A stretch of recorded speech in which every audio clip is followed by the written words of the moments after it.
بسم اللہ الرحمن الرحیم۔ انگریزی ناول نگار ہربرٹ جے ویلز نے اس کو پہلی مرتبہ 1936 میں پبلش کیا گیا تھا اور آج بھی یہ پبلش ہو رہی ہے۔ اس کہانی میں مصنف ہمیں ایک عجیب و غریب بیماری کے بارے میں بتاتا ہے۔ برف پوش پہاڑوں کے بیچوں بیچ دنیا سے الگ تھلگ ایک کٹے ہوئے دور افتتاح گاؤں میں جوانڈس کی بیماری پھیل گئی تھی اور اس بیماری نے گاؤں کے تمام مکینوں کو اندھے پن کی بیماری میں مبتلا کر دیا تھا۔ اس بیماری کے بعد اس گاؤں کا دنیا سے رابطہ بالکل منقطع ہو گیا تھا۔ کوئی آنکھ سلامت نہ رہی تھی، کوئی شخص گاؤں چھوڑ کر باہر نہ جا سکتا تھا، سو یہ تمام لوگ مکمل طور پر اندھوں میں تبدیل ہو چکے تھے اور ان کی اولادیں بھی نسل در نسل نابینا پیدا ہونے لگی تھی۔ گاؤں کے سب مکین اندھے ہو چکے تھے اور ان میں ایک بھی آنکھ سلامت نہ تھی۔ کوئی بھی دیکھنے والا شخص اب باقی نہ بچا تھا۔ ایک دن ایک کوہ پیما نیوز غلطی سے وہاں آ نکلا۔ جب وہ پہاڑ سر کرنے کی مشق کر رہا تھا تو اچانک اس کا پاؤں پھسل گیا اور وہ پہاڑ کی ایک بلند و بالا چوٹی سے سیدھا نیچے اس گاؤں میں گر گیا۔ نیوز کو کوئی تکلیف نہ پہنچی کیونکہ یہ برفانی گاؤں گھنے درختوں سے ڈھکا رہتا تھا اور نیوز کو ان درختوں نے اپنی گود کا سہارا دے کر بچا لیا تھا۔ چنانچہ وہ نیچے اترا اور جب اس نے گاؤں کا تشویشناک منظر دیکھا تو اس کا پہلا تبصرہ یہ تھا: اس گاؤں کے کسی بھی گھر میں روشنی کے لیے کھڑکیاں نہیں بنی ہوئی تھیں اور گھروں کی دیواروں اور مختلف رنگوں کی پینٹ سے بے ترتیب انداز میں پینٹ کیا گیا تھا۔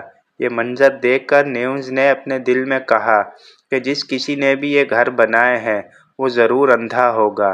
چنانچہ یہ کوہ پیما گاؤں کے عین بیچوں بیچ پہنچ گیا اور لوگوں کو پکارنے لگا۔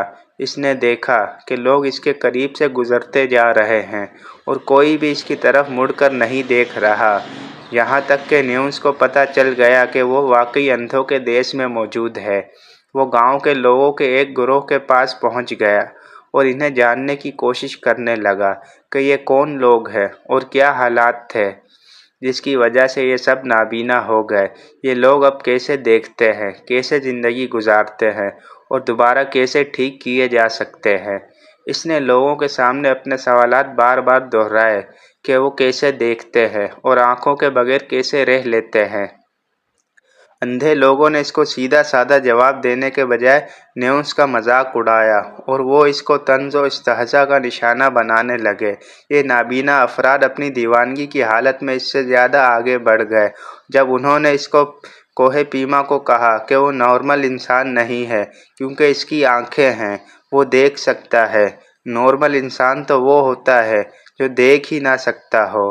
اس گاؤں والوں نے اسے دیوانہ بنا دیا اور کچھ لوگوں نے اس کو بتایا کہ وہ اس کا مذاق اڑانا تب ہی ترک کریں گے جب وہ اپنی آنکھیں نکال دے گا اور ان کی طرح مکمل طور پر اندھا ہو جائے گا۔ سب اندھوں نے مل کر اس کو ان کی طرح اندھا ہونے کا کہا۔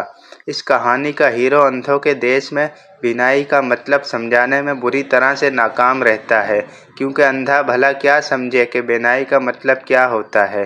چنانچہ وہ اس اندھوں کے ملک سے بھاگ گیا۔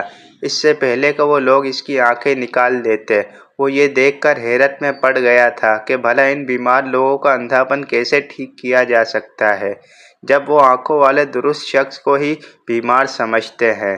اندھوں کا ملک ہر وہ معاشرہ ہے جس میں جہالت، کم علمی، کرپشن، بدعنوانی، پسماندگی، غربت، تشدد اور ہٹ دھرمی کا غلبہ ہو اور کوئی بھی اہل بصیرت آواز جب اٹھے تو اس کو رد کر دیا جاتا ہو۔ جہاں حکیم، صاحب علم و حکمت اور دانش مندوں کو لوگوں کی جہالت، کچھ فہمی اور کم عقلی اور تشدد کا سامنا ہو۔ ہر وہ دیش اندھوں کا دیش ہے جہاں پوری قوم چھوٹے چھوٹے گروہوں میں تقسیم در تقسیم ہو چکی ہو اور لوگوں کا ہر گروہ خود کو افضل سمجھے اور دوسرے ہر گروہ سے نفرت رکھتا ہو۔ ہر وہ دیش اندھوں کا دیش ہے۔ خود سے مختلف ہر دوسرے شخص کو نقصان پہنچانے، تکلیف دینے کا جھوٹا جواز تلاش کر کے اس پر ظلم و ستم کیا جاتا ہو۔